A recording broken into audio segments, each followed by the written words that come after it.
নমস্কার, রিমস রসুয়ে সবাইকে স্বাগত জানাই।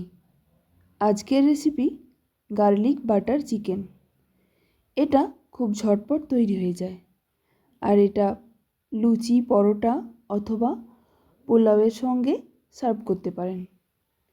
তো এটা বানানোর জন্য আমি এখানে 300 গ্রাম বোনলেস চিকেন নিয়েছি। চিকেনগুলো ছোট ছোট পিস করে নিয়েছি। এবার এর মধ্যে হাফ চা চামচ রসুন কুচি, হাফ চা চামচ নুন, 1 চা চামচ গোলমরিচের গুঁড়ো আর অল্প একটু পাতিলেবুর রস দিয়ে ম্যারিনেট করে রেখে দেব 15 থেকে 20 মিনিট মতো।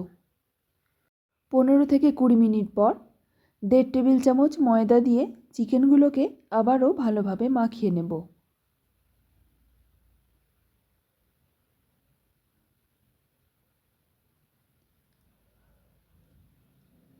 চিকেনগুলো কোটিং হয়ে গেছে। এবার ফ্রাইং প্যানের মধ্যে 1 টেবিল চামচ সাদা তেল আর 1 টেবিল চামচ বাটার গরম করতে দেব। বাটারটা গলে যাওয়ার পর এর মধ্যে একটা একটা করে চিকেন দিয়ে মাঝারি আঁচে উল্টে পাল্টে ভেজে নেব।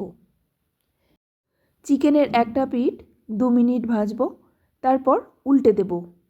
উল্টো পিঠটাও 2 মিনিট ভেজে নেব। চিকেনগুলো বেশি সময় ধরে ভাজলে শক্ত হয়ে যাবে। চিকেনগুলো ভাজতে ভাজতে যখন এই রকম হালকা কালার চলে আসবে তখন তুলে নেব। তারপর বাকি চিকেনগুলো একই রকমভাবে ভেজে তুলে নেব। সব চিকেন ভাজা হয়ে যাওয়ার পর যে অল্প তেল আছে ওই তেলের মধ্যেই 1.5 টেবিল চামচ বাটার দিয়ে দিলাম।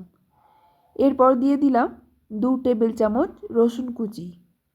রসুনটা হালকা নাড়াচাড়া করে নেওয়ার পর এর মধ্যে এবার দিয়ে দেব হাফ চা চামচ অরিগানো, অল্প একটু চিলি ফ্লেক্স আর 2 চা চামচ ময়দা। 1 মিনিট মতো নাড়াচাড়া করে নিয়ে এর মধ্যে দিয়ে দেব জল। আমি এখানে হাফ কাপ জল দিয়েছি।